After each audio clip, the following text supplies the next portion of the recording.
Islam itu agama kekuatan, sekaligus agama keadilan, sekaligus agama rahmat. I'adilu huwa aqrabu littaqwa. Berbuat adillah, walaupun terhadap musuh kita, terhadap musuh Islam, terhadap orang yang mengganggu Islam, adil. Rahmat, muslim atau non muslim. Kalau kita padu Islam yang seperti ini, maka ini Islam yang akan menarik. Ya. Punya daya pikat sekaligus daya sikat. Daya pikat itu orang-orang yang punya moral, orang-orang yang punya rasional, dia sangat senang ketika Islam itu ditampilkan oleh ulama, oleh tokoh-tokoh Islam, oleh para pemimpin Islam dengan akhlakul karimah, dengan hujah yang baik. Mereka akan terpesona, akan ikut. Karena mereka punya akhlak dan mereka punya rasional. Mereka ingin kebaikan sesungguhnya.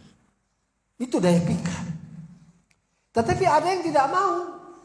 Yang namanya Islam dia benci. Seperti apa aja saja. Seperti bagaimana para nabi dan rasul ada musuh pada zamannya. Ada juga orang-orang sampai akhir zaman yang tidak pernah mau. Islam kayak apa aja, kayak baiknya kayak apa saja, kita nggak akan mau dia. Maka Islam tidak hanya punya daya pikat, tapi punya daya sikap, kekuatan.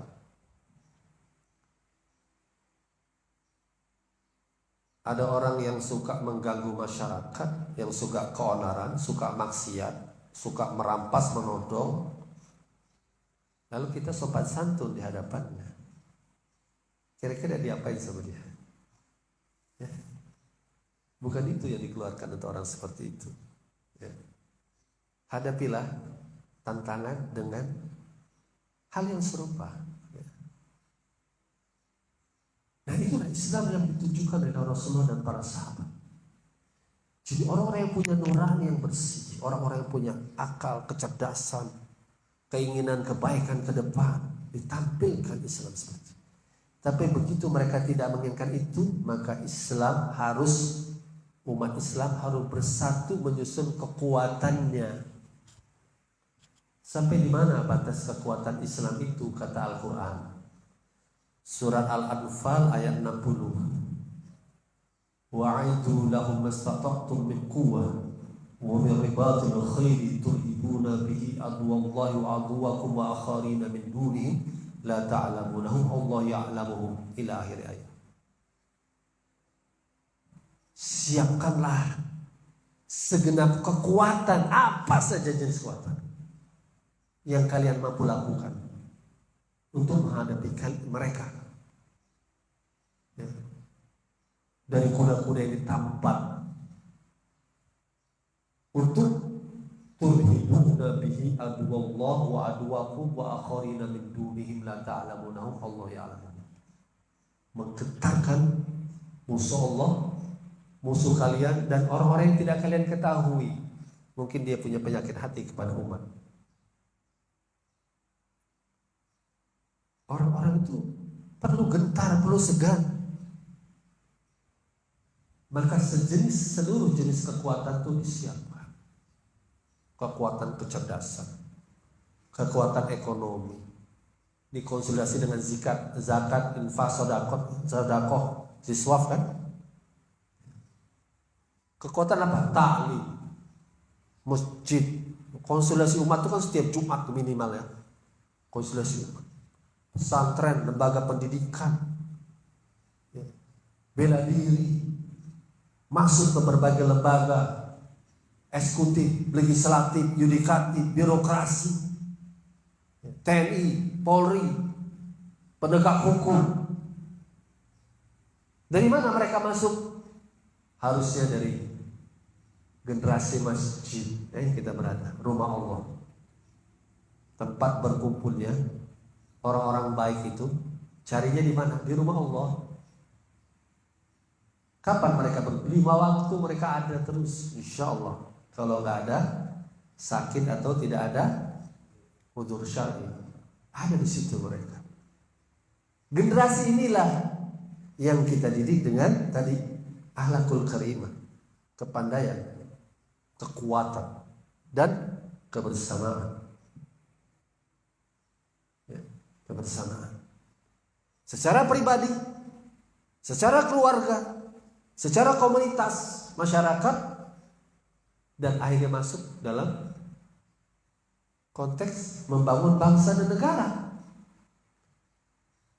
Dan undang-undang dasar kita sebagai bangsa negara mempersiapkan itu. Pancasila, ketuhanan yang Maha Esa.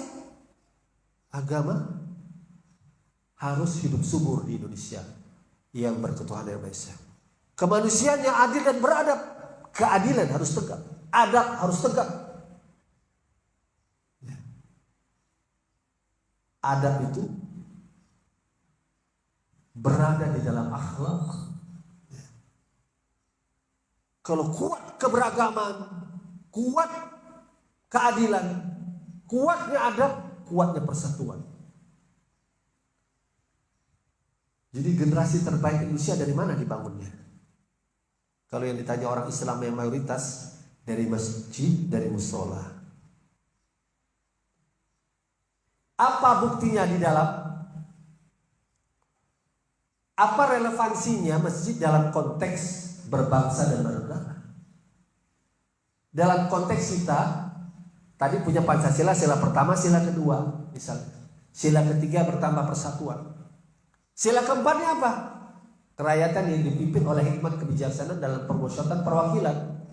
Rakyat yang dipimpin oleh hikmah bijaksana. Apa itu hikmat bijaksana? Bijaksana itu hablum minan nas. Hikmat itu orang bijak yang karena takut kepada Allah. Jadi sebenarnya sila keempat mengendaki kepemimpinan yang apa?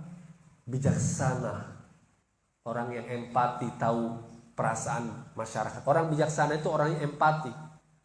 Bisa merasakan perasaan orang lain. Rakyatnya dia bisa rasakan. Maka dia orang bijak. Orang empati itu orang yang akan menjadi bijak.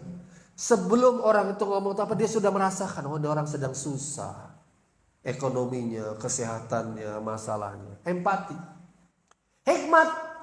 Orang bijak karena dia takut kepada Allah. Kalau saya tidak meladai baik, saya bertanggung jawab kepada Allah. Pemimpin di Pancasila itu dikehendaki seperti itu. Hikmat bijaksana. Maka akan muncul keadilan sosial bagi seluruh rakyat. Kenapa nggak muncul yang 5? Kenapa tidak muncul yang 5? Mundur ke belakang. Sudahkah yang 4? Ya kan? Kalau nggak muncul yang 4, mundur lagi. Sudahkah yang 2, yang 1, yang 3? Nah, ketika kita bicara SDM Indonesia, diperkuat lagi di dalam undang-undang dasar kita. SDM unggul Indonesia. Itu apa? Reformasi ini luar biasa, Pak. Menghadirkan satu pasal di dalam undang-undang dasar kita, pasal 31 ayat 3. Kalau demo 212, Pak ya, ingat ya. Kalau pasal 313. Gampang ingat ya. Demo 212. Pro kontra. Kalau pasal 313. Boleh pro kontra enggak? Nggak boleh. Perintah konstitusi. Selagi dia rakyat Indonesia harus ikut. Apa bunyinya? Pemerintah mengusahakan dan menyelenggarakan satu sistem pendidikan nasional yang meningkatkan keimanan dan ketakwaan serta akhlak mulia dalam rangka mencerdaskan kehidupan bangsa yang diatur dengan undang-undang.